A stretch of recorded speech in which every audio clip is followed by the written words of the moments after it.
नमस्कार दोस्तों, मैं अमरनाथ कुमार।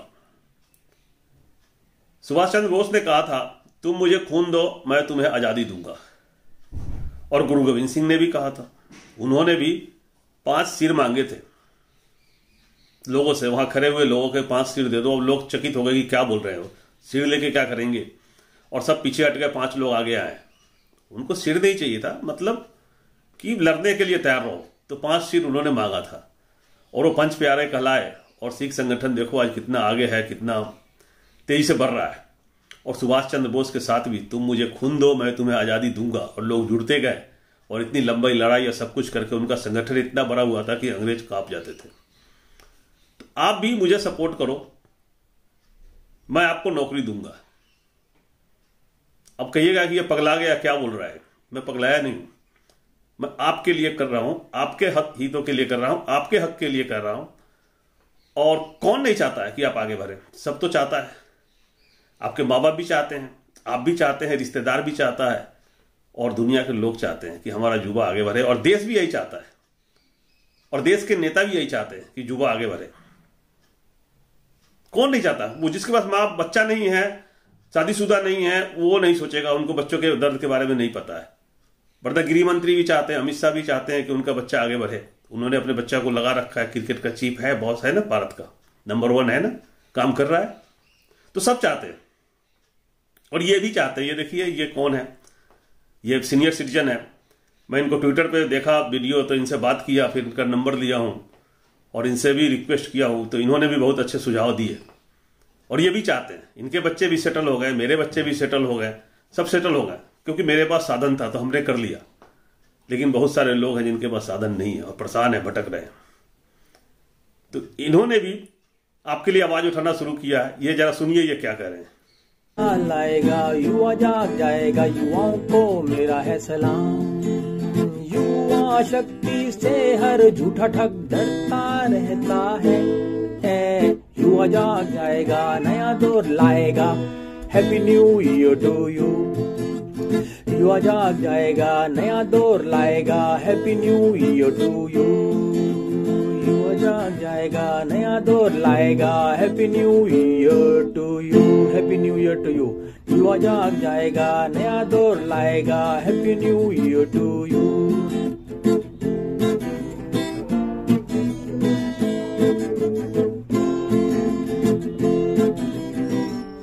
Thank you. अगर आप सब एकजुट रहे तो किसी की हिम्मत है आपको दोहन करने का? किसी की नहीं। आपकी संख्या बहुत ज्यादा है, बहुत ही ज्यादा। अब जो चाहेंगे कर सकते हैं। आपके बिना देश नहीं है, देश आपसे चलता है। वर्क फोर्स जो कहा गया है ना, मोदी जी भी आए थे शुरू शुरू में तो वही बोले थे कि हम स्किल डेवलपमेंट करेंगे, वर्क फोर्स बढ़ाएंगे, क्या क्या करेंगे। और उनको दबा दिया गया। उनका इरादा रहा होगा करने का, लेकिन फिर वो गाइड कहीं और से होते हैं ना।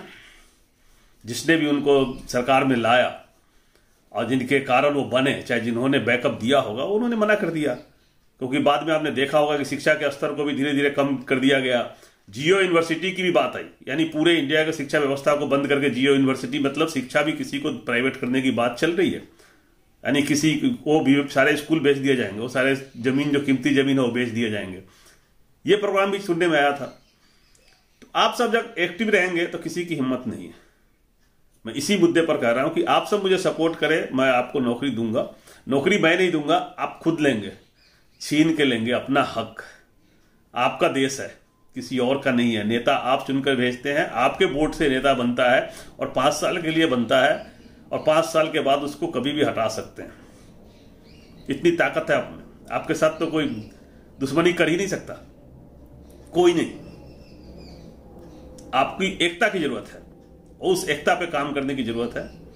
आप सब अगर मिलकर काम करेंगे तो बहुत आगे बढ़ेंगे। इसी मुद्दे पर मैं बात करने के लिए आया था कि इसी पे काम करना है। आप सब वीडियो को देखते रहें, अंत तक देखें, लोगों को शेयर करें। काम करता है। बड़ा दुख होता है जब पढ़ाई लिखाई करने के बाद उनको नौकरी नहीं मिलती है। जब 5 साल MBBS करने के बाद उनको लाठियां खाना पड़ता है, पुलिस के द्वारा उनको उठा के फेंक दिया जाता है, पानी की बौछार की जाती है और लेडीज डॉक्टर को जेंट्स पुलिस वाले हैंडल करते हैं। जब टीचर जाते हैं नौकरी के लिए तो उनको पानी की बौछार किया जाता है। सरकारें चाहे किसी की भी हो, कोई फर्क नहीं पड़ता। लेकिन आज देश में काफ़ी दिनों से आप देख ही रहेगी क्या हो रहा है। लोगों को रोजगार नहीं मिला, रोजगार लेने जाओ तो उनको लाठियां लगती है, मार के भगा दिया जाता है, भर्तियां बंद कर दी गई। और पिछले 8 सालों में, 8 साल होने ही वाला है, हो जाएंगे कुछ दिनों में, करोड़ों युवा बेरोजगार हो गए। जो जॉब में थे वो तो बेरोजगार हुए, जिनको मिलनी चाहिए थी उनको भी नहीं मिली। आप सोच सकते हैं कि उम्र की सीमा होती है नौकरी करने के लिए। तो जो 32 साल के रहे होंगे वो आज 40 साल के हो गए, उनकी काम खत्म हो गया। अलग अलग सीमाएं होती है नौकरी करने के लिए, उसमें से बहुत सारे लोगों को अब नौकरी जिंदगी में कभी नहीं मिलेगी। आप लोगों को कुछ नहीं मिला, आप सबने बढ़ चढ़ के देश को बढ़ाने के लिए, और आप देश का एसेट है, आपके बिना कुछ नहीं है। देश की जो 72% आबादी है उसमें आपकी गिनती होती है। युवा में सब आते हैं, जेंट्स फीमेल की बात नहीं कर रहा हूं, लड़के लड़कियां बोथ, मेल फीमेल बोथ। मैं देख रहा हूं जो मेरे पास जो आंकड़े हैं, 18 से 24% वाले जो लोग हैं वो 16-16.5% है जो मेरे फॉलोअर है। क्योंकि मैं आवाज उठाता हूं इसी पर, ज्यादातर मुद्दा नौकरियों पे, देश की स्थिति पे, देश की परेशानियों पे, देश आगे कैसे बढ़े, इसी मुद्दे पर मैं बात करता हूं ज्यादातर वीडियो। कोविड के लिए भी मैंने आवाज उठाया, सब कुछ। और मेरे साथ बहुत कम लोग जुड़े हुए हैं चैनल पे, शायद इसलिए भी जुड़े हुए हैं कि इन मुद्दों से किसी को मतलब नहीं है। लेकिन मैं सोचता हूं कि जितने लोगों तक बात पहुंचेगी तो कुछ लोग जिसको भी जगा दिया तो मेरे लिए बहुत है। तो मेरे जितने भी फॉलोअर हैं, सब्सक्राइबर हैं, उनमें 18 से 24% वाले जो लोग हैं 16.5%, 25 से 34% वाले जो है 35.9, 36% लोग जो 25 से 34 जो बहुत परेशान है, जिनको नौकरी चाहिए और वो एकदम परेशानी में 35% लोग। 35 से 44 वाले भी हैं, मतलब उनमें कुछ लोगों की नौकरी करने की चली गई उम्र सीमा, लेकिन वो नहीं चाहते कि आगे परेशानी हो। उनकी संख्या 24.5%। और 45 से 54 वाले 13.2%। और 55 से 64 वाले भी हैं 5.9%। और 65+ वाले भी है 3.1%। और छोटे बच्चे भी है 0.8%। तो क्या देखते हैं पता नहीं, उनकी मुझे नहीं पता। तो मैं ये कह रहा हूं कि देश की ज्यादातर जनता परेशान है, और आप चाहे तो किसी भी समय किसी को भी उठा के फेंक सकते हो, किसी को भी, इतनी संख्या है आपकी, किसी को भी बर्बाद कर सकते हैं। आप ही देश बनाते हो, आप ही देश बिगाड़ते हो, आपके बिना कुछ नहीं है। आप जब चाहेंगे तो देश बढ़ेगा आगे, आप चाहेंगे तो देश का विनाश होगा। और आपने हमेशा देश को बढ़ाने के लिए काम किया है, कभी डिस्ट्रक्टिव नहीं किया, काम नहीं किया, हमेशा कंस्ट्रक्टिव आगे बढ़ाना है, चाहे जैसे ही बढ़े। चुपचाप अत्याचार सहते हुए भी शांतिपूर्वक, आंदोलन करते हुए तो शांतिपूर्वक, तोड़ फोड़ नहीं, कुछ नहीं, इंतजार करते रहते हैं कब बदलाव आएगा, नौकरी मिलेगी। लेकिन तब तक उम्र सीमा निकल जाती है और सब कुछ खत्म हो जाता है। मैं एक आंकड़ा देख रहा था जो अपने बूथ से, जहां से मैं बिलोंग करता हूं, विलेज से, अभी दिल्ली में रहता हूं, लेकिन जहां जिस विलेज से मैं रहता हूं वहां देख रहा हूं कि पिछले 8 सालों में 15 लोगों को उस बूथ से, जिस बूथ पर मैं हूं, 1200 बूथ वोटर है, उसमें से 15 लोग की नौकरी करने की उम्र सीमा निकल गई 1200 में से।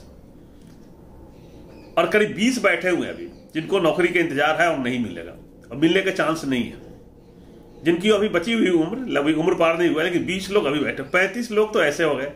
और 35 लोगों की जो परिवार की संख्या देख रहा हूं, तो उनके गांव में 5-5 लोग होते हैं। तो अब देख लीजिए कितना हो गया, 175 लोग 1000 में से। एक बूथ पे 175 लोग, तो यही है जो नौकरी के लिए नाराज है सरकार से, उनको नौकरी चाहिए। इस तरह से आक्रोश है देश में।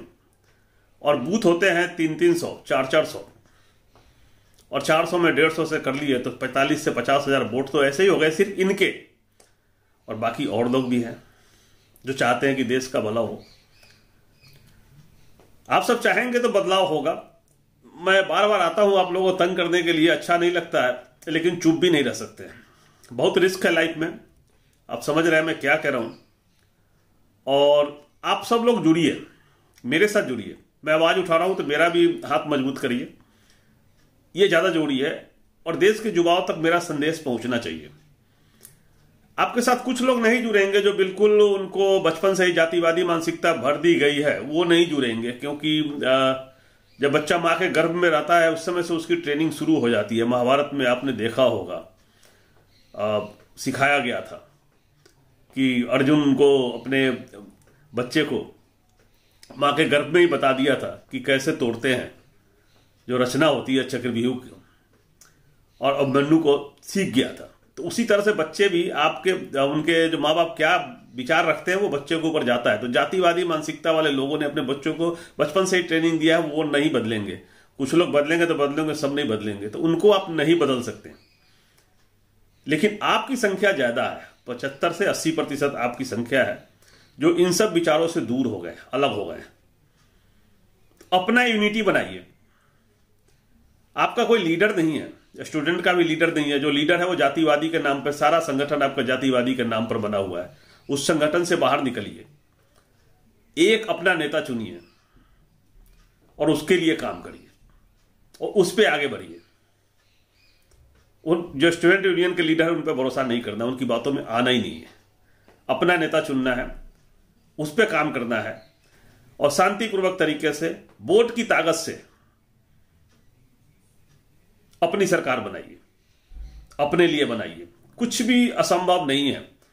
3 राज्यों को ठीक कर लिया तो पूरा भारत ठीक हो जाएगा। अब साउथ की तरफ से हम बहुत निश्चिंत हैं। सिर्फ 3 राष्ट्र, बिहार, बंगाल, उत्तर प्रदेश और मध्य प्रदेश का कुछ एरिया, इनमें रोजगार जनरेट करना है और इनमें जब रोजगार जनरेट कर लिए तो सब कुछ ठीक हो जाएगा। बंगाल में फैक्ट्रियां नहीं लगी, कुछ नहीं लगी, क्योंकि ममता जी ने आंदोलन करके ही वो फैक्ट्री वाले को भगा दिया था वहां से, सिंगूर वाला। तो उसके बाद वहां कोई जल्दी फैक्ट्री लगाने को तैयार नहीं है। वो बहुत बार कोशिश की है लेकिन कोई गया नहीं, तो उससे भी प्रॉब्लम होती है। वहां नहीं लगे, फैक्ट्री नहीं लगाता। कोई बड़ा फैक्ट्री लगाने से पहले सोचता है 4 बार लगाए ना लगाए, यहाँ फिर ये हट जाएंगे तो दूसरा आंदोलन करने लगेगा। तो ये सब माहौल को चेंज करना है। सरकार अपना फेवरेबल होगा तो माहौल, आंदोलन तो आप ही करते हैं ना, तो उस आंदोलन को बंद किया जा सकता है कि ये क्या कर रहे हो तुम, मेरे रोजी रोटी के साथ आंदोलन कर रहे हो, मुझे रोजी रोटी को खत्म करने की कोशिश कर रहे हो। तो किसी की हिम्मत नहीं है कि आपको दबा देगा। किसानों ने करके दिखाया है। किसानों को जब लगा कि मेरे रोजी रोटी पर आ गया है, मेरे जिंदगी पे आ गया, मेरे बच्चों पे आ गया, तो उन्होंने एकजुट होकर इतना लंबा आंदोलन, बारिश में भीगते हुए, टेंट नीचे सो रहे हैं, ऊपर से टेंट उड़ गया, तूफान में बारिश हो रही है, सर्दी के दिन में, आप सोच सकते हैं, पानी से भीग गए और किसी तरह से रह के उन्होंने एक दिन, 1.5 साल के बाद लोग गए घर से, मतलब घर से निकल के आ गए तो गए ही नहीं, 13 महीना 14 महीना के बाद गए घर में। इस तरह से हुआ है। तो आप सबसे निवेदन है कि आप सब एकजुट हो जाए और शांति से रहे। युवा शक्ति से हर झूठा ठग डरता रहता है। युवा जाग जाएगा, नया दौर लाएगा। Happy new year to you. युवा जाग जाएगा, नया दौर लाएगा। Happy new year to you. देश को आगे बढ़ाए और उसके लिए काम करें। जय हिंद, जय भारत।